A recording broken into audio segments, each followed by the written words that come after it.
In this section, what we're going to do is talk about one of the ways to modify the output of a Drupal node, which is through view modes. Now, this has the word view in it, but it has nothing to do with the views module. This is view as in when the node is constructed and then displayed. So that view that is finally displayed is a view mode. So we're going to talk about the role of a view mode, when you'd want to use a variation on a view mode instead of one of the other techniques for modifying output, and explore where you can modify the options for view modes in the user interface in Drupal core. So the role of a view mode is to modify the output of a node in a particular way that can be reused throughout different contexts. The idea is that one view mode is aligned with a particular context. So in core Drupal, it comes shipped with multiple types of view nodes, including full page and teaser, RSS view, and search index and search result. Those are all of the different view modes that are built in. But view modes can also be extended.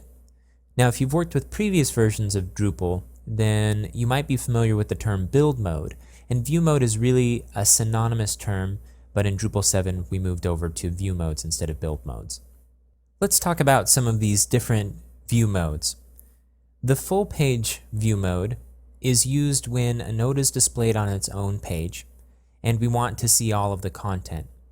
You can contrast this with the teaser view mode, in which the content is cut short in order to be displayed in lists of content. For example, a teaser will display on the home page, river of news, or typically in taxonomy term lists of nodes that match a particular term. The RSS view mode will add some additional XML markup around the content so that it can be properly displayed and parsed out by RSS readers. The search index view mode will construct a piece of content so that it can be properly indexed by the Drupal search engine or by any attached search engines. And so this will never actually be displayed physically on a page, but is used simply to build that content. So for example, we might include certain content that needs to be indexed by the search engine that we wouldn't necessarily display to the end user in most contexts. The search result, however, will display in the search result page in the Drupal search if the search module is enabled. While there are these default view modes, we may want to extend them and add an additional view mode if we have a context that doesn't quite line up with one of the existing contexts or existing view modes. For example, say we have a functionality where a user can tell a friend about a node, and some of the content of that node will be pulled into the email that gets sent out. The advantage to using a view mode for something like this is that we expose the structure of the node that gets included with our refer a friend email to the administrator of the site, and they can easily adjust the order or the format of the various fields that get included inside of that email. This view mode is also passed to various points in the node construction process so that modules can plug in and decide to take action based on a particular view mode. Typically, a view mode is added programmatically through code, through a module, but there's also a module that we can install, a contributed module called Display Suite, which will allow us to add additional build modes through the user interface, and we'll explore that in future videos.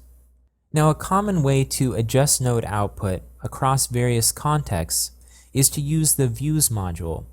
Through the Views module, we can create a list of content and granularly modify how the output of that node displays. So for example, we can rearrange fields, hide fields, change labels on the fields, or the way that the field is output. We can do all of the same things through a view mode, and the advantage of doing it through a view mode is that we can then reuse that structure across multiple contexts or in multiple views. So for example, if you create a view and you use the field's display type in order to rearrange the fields and display the fields in a particular way, there's no way to then copy that and reuse it in another view and have the changes sync up when you change the display of that particular view.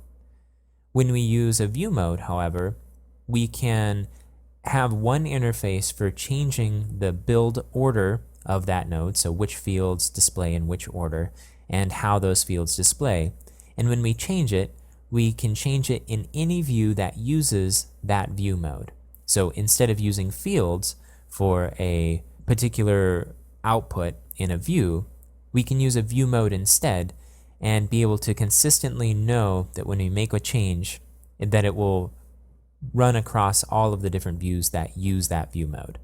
This also has the benefit of simplifying the configuration interface for site builders, so that instead of going into the views configuration, which can be very confusing because there's a lot to it, we instead use the view mode configuration form, which is simpler and has very specific tasks that it tackles.